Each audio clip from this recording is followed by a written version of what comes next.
ഏറെ ബഹുമാനനായ ഉന്നത വിദ്യാഭ്യാസ വകുപ്പ് മന്ത്രി ശ്രീ റോജി എം ജോൺ, സ്വാഗതം ആശംസിച്ച കായിക യുവജന കാര്യാലയത്തിൻ്റെ director doctor Rajil MC IAS, regional director sports authority of ഇന്ത്യയുടെ doctor Sharathchandra Yadav, doctor Sadanandan CS, principal LNCP, Shri S Gopinath IPS, international volleyball താരം, അതുപോലെ തന്നെ ധ്യാൻചന്ദ് അവാർഡ് ജേതാവ് ശ്രീമതി KC ലേഖ, അർജുന അവാർഡ് ജേതാവ് Shri Tom Joseph, assistant secretary സ്പോർട്സിൻ്റെ Shrimati Jasmine BKS, sports Kerala ഫൗണ്ടേഷൻ്റെ chief engineer Shri Anilkumar PK, additional director doctor Pradeep CS ഉൾപ്പെടെ വേദിയിലും സദസ്സിലുമുള്ള വിശിഷ്ട വ്യക്തിത്വങ്ങൾ എന്നീ മത്സരത്തിൻ്റെ ഭാഗമായി തിരഞ്ഞെടുക്കപ്പെട്ട ഇവിടേക്ക് കടന്നു വന്നിട്ടുള്ള കേരളത്തിലെ വിവിധ യൂണിവേഴ്സിറ്റികളിൽ നിന്ന് തിരഞ്ഞെടുക്കപ്പെട്ടിട്ടുള്ള ടീം അംഗങ്ങൾ, പ്രിയമുള്ളവർ, വളരെ സുദീർഘമായ പ്രസംഗങ്ങൾക്ക് പ്രസക്തിയില്ല. ഇവിടെ സംസ്ഥാനത്ത് കായിക യുവജന വകുപ്പും അതോടൊപ്പം തന്നെ ഉന്നത വിദ്യാഭ്യാസ വകുപ്പിൻ്റെയും സഹകരണത്തോടു കൂടി ഖേലോ ഇന്ത്യയുടെ കൂടി സഹകരണത്തോടു കൂടി സംഘടിപ്പിക്കപ്പെടുന്ന കോളേജ് സ്പോർട്സ് ലീഗ് മത്സരത്തിനാണ് നമ്മളിന്ന് തുടക്കം കുറിക്കുന്നത്. ഇതിൻ്റെ ഭാഗമായി ഇന്ന് പങ്കെടുക്കുന്നത് 16 ടീമുകളാണ്.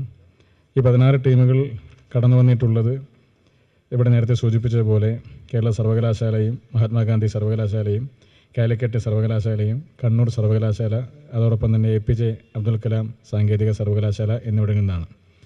സ്വാഭാവികമായും ഈ സർവകലാശാലകളിലെല്ലാം ഉന്നത വിദ്യാഭ്യാസത്തിൻ്റെ പ്രവർത്തനങ്ങൾക്കെല്ലാം നേതൃത്വം കൊടുക്കുന്ന ഉന്നത വിദ്യാഭ്യാസ വകുപ്പിൻ്റെ മന്ത്രി തന്നെ ഈ ഒരു കോളേജ് ലീഗ് മത്സരത്തിൻ്റെ ഉദ്ഘാടകനായി നമ്മൾ പ്രത്യേകമായി ക്ഷണിക്കുന്നതിൻ്റെ കാരണവും ഇത് ഉന്നത വിദ്യാഭ്യാസ മേഖലയിൽ പഠിക്കുന്ന കായിക താരങ്ങൾ കൂടിയാണ് ഇന്നത്തെ മത്സരങ്ങൾ ഏറ്റുമുട്ടുന്നത് എന്നുള്ളത് കൊണ്ട് കൂടിയാണ്. മാത്രമല്ല, കേരളത്തിലെ കോളേജ് തലത്തിലുള്ള സ്പോർട്സ് രംഗത്തെ ഒട്ടനവധിയായ പ്രവർത്തനങ്ങൾക്ക് കായിക വകുപ്പ് നിരവധിയായ സജഷൻസും കുറച്ച് പ്രപ്പോസൽസൊക്കെ തയ്യാറാക്കിക്കൊണ്ടിരിക്കുന്നുണ്ട്. അത്തരം കാര്യങ്ങളിലൊക്കെ തന്നെ അദ്ദേഹത്തിൻ്റെ ഭാഗത്തുനിന്ന് ഒരു വലിയ പിന്തുണ നേരത്തെ തന്നെ വാഗ്ദാനം ചെയ്തിട്ടുള്ളതുമാണ്. നമ്മളെ സംബന്ധിച്ച് ഇന്നിവിടെ ഈ മത്സരം നടത്തപ്പെടുന്നത് ശ്രീ ജിമ്മി ജോർജിൻ്റെ നാമധേയത്തിലുള്ള ഈ സ്റ്റേഡിയത്തിൽ വെച്ചിട്ടാണ്. അദ്ദേഹത്തെ സംബന്ധിച്ച് നമുക്കറിയാം, കേരളത്തിൽ പൊതുവെ ക്രിക്കറ്റിനും ഫുട്ബോളിനും മാത്രം വലിയ ഫാൻ ബേസ് ഉണ്ടായിരുന്ന ഒരു കാലഘട്ടത്തിൽ അന്താരാഷ്ട്ര തലത്തിൽ തന്നെ ഏറെ പ്രശസ്തനായി മാറിയ, ആ കാലഘട്ടത്തിൽ തന്നെ വേറെ പ്രശസ്തനായി മാറിയ ഒരു വോളിബോൾ താരമാണ്. വളരെ ചെറിയ പ്രായത്തിൽ തന്നെ അദ്ദേഹം ഇന്ത്യൻ വോളിബോൾ ടീമിൽ അംഗമാവുകയും പിന്നീട് ചരിത്രത്തിൻ്റെ ഭാഗമായി ഇടം നേടുകയും ചെയ്ത ഒരു കായിക താരം കൂടിയാണ്. വളരെ ചെറിയ പ്രായത്തിലാണ് അദ്ദേഹം മരണപ്പെടുന്നത്. 1987 ഇറ്റലിയിൽ വെച്ച് നടന്നൊരു വാഹനാപകടത്തിലാണ് അദ്ദേഹം മരണപ്പെടുന്ന സമയത്ത് 32 വയസ്സ് മാത്രമാണ്. അപ്പോൾ അദ്ദേഹത്തിൻ്റെ വളരെ ചെറിയൊരു പ്രായത്തിനുള്ളിലാണ് ലോകം മുഴുവൻ അറിയപ്പെടുന്ന കേരളത്തിൻ്റെ മണ്ണിൽ നിന്ന്, കണ്ണൂരിൽ നിന്ന്, പേരാവൂരിൽ നിന്ന് കടന്നുപോയ ഒരു വോളിബോൾ താരമായിട്ട് അദ്ദേഹം മാറുന്നത്.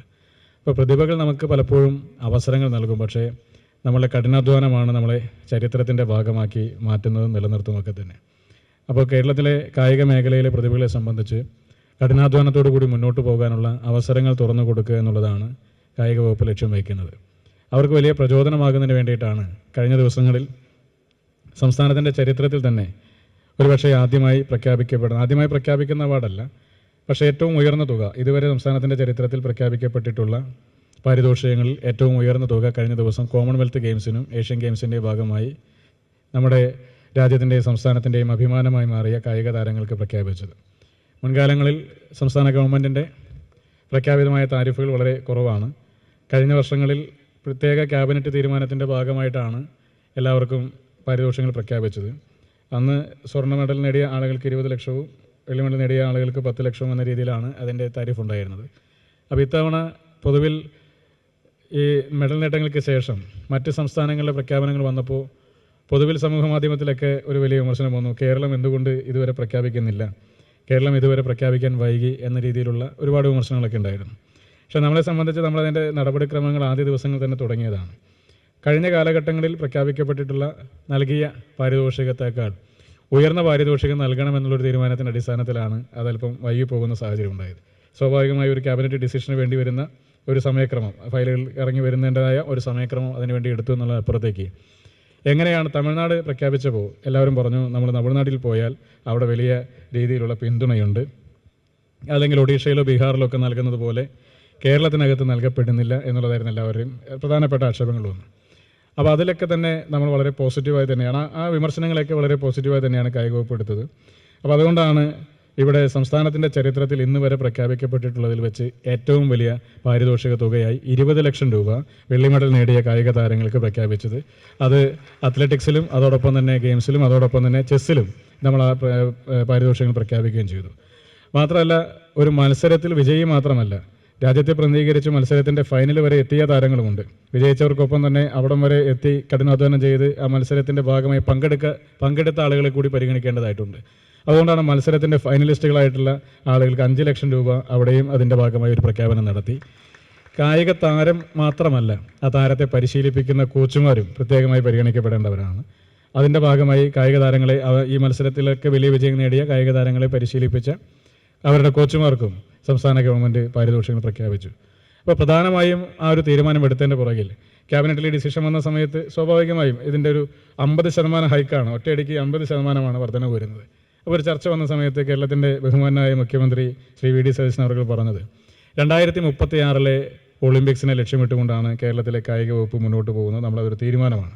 അങ്ങനെ ഒരു ഘട്ടത്തിൽ കായിക വകുപ്പ് നൽകിയ പ്രപ്പോസലിൽ മറ്റ് ചർച്ചകളുടെ ആവശ്യമില്ല. അത് കേരളത്തിലെ കായിക താരങ്ങൾക്ക് നൽകേണ്ട ഒരു അർഹതപ്പെട്ട അംഗീകാരമാണ്. അതുകൊണ്ട് അവർ ആവശ്യപ്പെട്ട ആ തുക തന്നെ അനുവദിക്കാനൊരു നിർദ്ദേശം കേരളത്തിൻ്റെ ക്യാബിനറ്റിൽ ബഹുമാനായ മുഖ്യമന്ത്രി ശ്രീ വി ഡി സതീശൻ അവർ പ്രഖ്യാപിക്കുകയുണ്ടായി. ഞാൻ അതിനുശേഷം അദ്ദേഹത്തിൻ്റെ പത്രസമ്മേളനം നടന്നപ്പോൾ എന്നോട് ചിലർ വിളിച്ചു പറഞ്ഞു, സി.എമ്മിൻ്റെ പത്രസമ്മേളനത്തിൽ പ്രഖ്യാപിച്ചിട്ടില്ല. അപ്പോൾ ഞാൻ സി.എമ്മിനെ വിളിച്ചു. അപ്പോൾ അദ്ദേഹം പറഞ്ഞു, അത് കായിക വകുപ്പ് മന്ത്രി തന്നെ പോയി പ്രഖ്യാപിച്ചാൽ മതി എന്നൊരു കാര്യം കൂടി പറഞ്ഞു. അപ്പോൾ അതുകൊണ്ടാണ് അന്ന് മുഖ്യമന്ത്രിക്ക് പകരം ഞാനെന്ന സമ്മാന തുകകൾ പ്രഖ്യാപിച്ചത്. അപ്പോൾ അതിൻ്റെ പ്രധാനമായിട്ടൊരു കാര്യം എന്ന് പറയുന്നത് കേരളത്തിലെ കായിക താരങ്ങൾക്ക് ആത്മവിശ്വാസം കൊടുക്കുക എന്നുള്ളതാണ്. നിങ്ങളാരും പൊതുവിൽ പറയപ്പെടുന്നത് പോലെ അല്ലെങ്കിൽ കേരളത്തിൽ കായിക രംഗത്ത് മത്സരിക്കുന്ന അതിൻ്റെ ഭാഗമായി നിൽക്കുന്ന പ്രതിഭകൾ അംഗീകരിക്കപ്പെടുമോ എന്നുള്ള ആശങ്കപ്പെട്ട് നിൽക്കേണ്ട സാഹചര്യമില്ല. നിങ്ങളെ ഈ സർക്കാർ ഇടനെഞ്ചോട് ചേർത്ത് പിടിക്കും എന്ന് തന്നെയാണ് ഈ പാരിതോഷികങ്ങളുടെ പ്രഖ്യാപനത്തിലൂടെ ഉറക്കെ പറയാൻ വേണ്ടി ആഗ്രഹിക്കുന്നത്. കേരളത്തിൻ്റെ കായിക മേഖലയെ നമ്മൾ കൈപിടിച്ചുയർത്തും. നമ്മളായിരുന്നു ഈ രാജ്യത്തെ ഏറ്റവും നമ്പർ 1. കേരളത്തിൻ്റെ സ്പോർട്സ് ആയിരുന്നു ഏറ്റവും നമ്പർ 1. അത് പിന്നീട് പല ഘട്ടങ്ങളിൽ പല കാലങ്ങൾ കൊണ്ട് പല സാഹചര്യങ്ങൾ കൊണ്ട് താഴോട്ട് പോയി. അതിനെ തിരിച്ചു പിടിക്കാനുള്ള ഒരു പ്രവർത്തനങ്ങൾക്കാണ് നമ്മൾ തുടക്കം കുറിക്കുന്നത്. എന്തു തന്നെയായാലും 2036 ഒളിമ്പിക്സ് ഇന്ത്യയിൽ നടത്തപ്പെടുന്ന ഒരു സാഹചര്യം ഉണ്ടായാൽ അന്ന് ഇന്ത്യക്ക് വേണ്ടി മെഡൽ നേടുന്ന കായിക താരങ്ങളുടെ പട്ടികയിൽ അതിൽ കേരളത്തിൻ്റെ താരങ്ങളുടെ എണ്ണമായിരിക്കും കൂടുതൽ. അതിന് വേണ്ടുന്ന പ്രവർത്തനങ്ങൾക്കാണ് നമ്മൾ തുടക്കം കുറിക്കുന്നത്. ആ സ്വപ്നങ്ങളിലേക്ക് വേണം നിങ്ങളും നടന്നെടുക്കാൻ എന്നുള്ളതാണ് സൂചിപ്പിക്കാനായിട്ടുള്ളത്. അതുകൊണ്ട് തന്നെ വ്യത്യസ്തമായ മേഖലകളിൽ ഇനി സ്കൂൾ ലീഗുകൾ സംഘടിപ്പിക്കും. കോളേജ് ലീഗുകളിലെ വോളിബോളിൻ്റെ മത്സരങ്ങൾ നമ്മൾ തുടങ്ങുന്നു. ഇതുപോലെ തന്നെ വ്യത്യസ്തമായ ഗെയിംസുകളിൽ നമ്മൾ കോളേജ് ലീഗുകൾ വീണ്ടും സംഘടിപ്പിക്കുകയും മത്സരാർത്ഥികളെ കൊണ്ടുവരികയും ഏറ്റവും മികച്ച താരങ്ങളെ അവരെ ചാനൽ ചെയ്ത് അതിൻ്റെ ഭാഗമായി മുന്നോട്ട് കൊണ്ടുപോകാൻ കഴിയുന്നിടത്തോളം പ്രോത്സാഹിപ്പിക്കാൻ കഴിയുന്നിടത്തോളം സംസ്ഥാന ഗവൺമെൻറ് ഭാഗത്തു നിന്ന് കൃത്യമായ പ്രോത്സാഹനം ഉണ്ടാകും, വളരെ കൃത്യമായ ഇടപെടലുണ്ടാകും. കായിക താരങ്ങളെ ഈ സംസ്ഥാനത്തിൻ്റെ അഭിമാന താരങ്ങളായി മാറ്റിയെടുക്കുന്ന പ്രവർത്തനങ്ങൾക്ക് സംസ്ഥാനത്തെ കായിക വകുപ്പ് കൂടെ ഉണ്ടാകുമെന്ന് മാത്രം സൂചിപ്പിച്ചുകൊണ്ട് ഈ ചടങ്ങ് ഉദ്ഘാടനം ചെയ്യുന്നതിന് വേണ്ടി ഏറെ ബഹുമാനനായ ഉന്നത വിദ്യാഭ്യാസ വകുപ്പിൻ്റെ മന്ത്രി പ്രിയങ്കരനായ ശ്രീ റോജി എം ജോണാണ് എത്തിച്ചേർന്നിട്ടുള്ളത്. കഴിഞ്ഞ ദിവസങ്ങളിൽ വളരെ വിപ്ലവകരമായ ഒരുപാട് തീരുമാനങ്ങൾ കേരളത്തിൻ്റെ ഉന്നത വിദ്യാഭ്യാസ മേഖലയിൽ വളരെ ചെറിയ ചെറിയ കാര്യങ്ങളാണെങ്കിൽ കൂടി കുറേയേറെ കാലങ്ങളായി വിദ്യാർത്ഥികൾ പ്രയാസപ്പെട്ടുകൊണ്ടിരിക്കുന്ന കുറേ കാര്യങ്ങളുണ്ട്. സ്പോട്ട് അഡ്മിഷൻ മുതൽ തുടങ്ങി ഒട്ടേറെ പ്രശ്നങ്ങളെ സംബന്ധിച്ചൊക്കെ അതിലൊക്കെ വളരെ ലളിതമായി തന്നെ എന്നാൽ വളരെ ശക്തമായൊരു ഇടപെടൽ നടത്തി വളരെ വിദ്യാർത്ഥികൾക്ക് വലിയ പ്രതീക്ഷ നൽകുന്ന തീരുമാനങ്ങൾ എടുത്തുകൊണ്ട് മുന്നോട്ട് പോകുന്ന കേരളത്തിൻ്റെ ഉന്നത വിദ്യാഭ്യാസ വകുപ്പ് മന്ത്രി പ്രിയങ്കരനായ ശ്രീ റോജി എം ജോൺ അവരെ നിങ്ങൾക്ക് ഏവർക്കും വേണ്ടി ഈ ചടങ്ങ് ഉദ്ഘാടനം ചെയ്യുന്നതിന് വേണ്ടി സ്വാഗതം ചെയ്തുകൊണ്ട് എൻ്റെ വാക്കുകൾ ഉപസംഹരിക്കുന്നു. നന്ദി, നമസ്കാരം.